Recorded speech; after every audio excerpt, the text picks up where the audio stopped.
right, very good. Good afternoon. Thank you for coming this afternoon to the Camden County Courthouse for this press conference.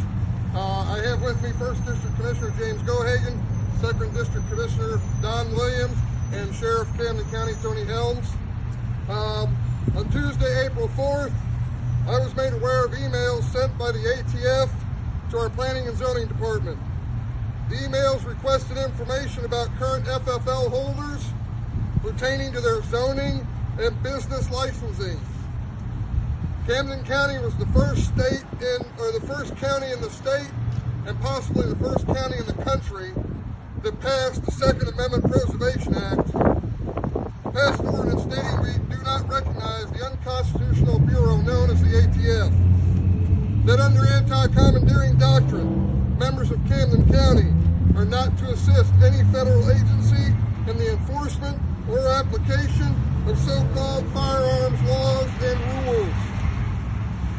Furthermore, Missouri passed the Second Amendment Preservation Act, which also prohibits government employees from assisting the federal government in any of their requirements or attempts to enforce federal firearm laws or any application thereof. Soon after reviewing the emails in question, I sent an email to all office holders reminding them of the precepts of the Second Amendment Preservation Act, and that any future inquiries should be sent to my office. I also penned the following letter in response to the ATF inquiry. On or about Tuesday, 4/2023, this is to a Mrs. Burkowski of the ATF. You sent to our Planning and Zoning Department requesting information about citizens of Camden County and their zoning and licensing status were forwarded to me for review. Under the anti-commandeering doctrine, Camden County was the first county in Missouri and possibly the country to pass an ordinance prohibiting any county employee from assisting your unconstitutional agency in violating the rights of our citizens' God-given, constitutionally protected right to keep and bear arms. As well, Missouri passed the Second Amendment Preservation Act, having a $50,000 penalty for assisting the federal government in the enforcement of unconstitutional firearms infringements. Therefore, I construe any attempt to receive information about our citizens pertaining to firearms as an attempt to coerce our employees to break Missouri law. You may consider this letter as a response to your probe. Signed by myself, 1st District Commissioner James Gohagan, 2nd District Commissioner Don Williams, our County Attorney Jeff Green, Kendra Hicks, the County Treasury, and Sheriff Tony Helms.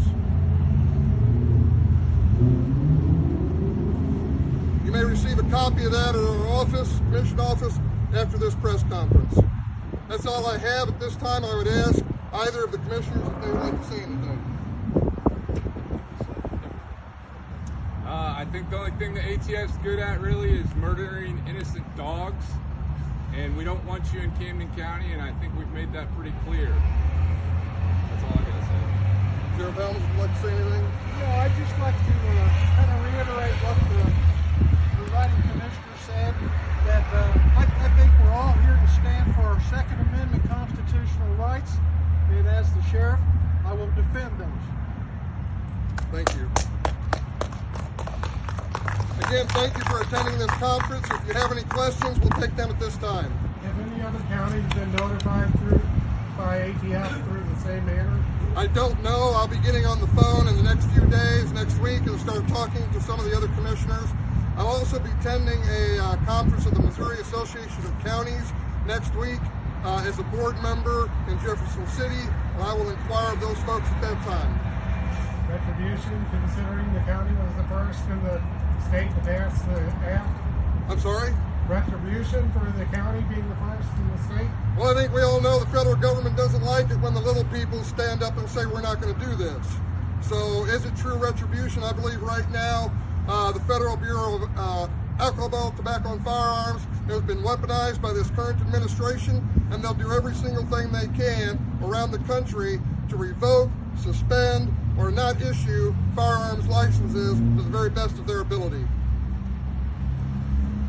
Is it your position that if ATF came back with a subpoena or a federal court order that you'd still be in violation of Missouri law to comply with that? It would be my position, yes. Yes. Was any of this stuff asked for under your predecessors that you know of? I don't know. Yes. Oh, it was? Yeah. I talked to a member of planning and zoning, and they've been requested this in the past. Anything else? Any other questions? All right, again, thank you for attending. And if you'd like, again, you can come over to the commission office and we'll give you a copy of the letter that we will be sending to the Alcohol, Tobacco, and Firearms. Again, thank you very much.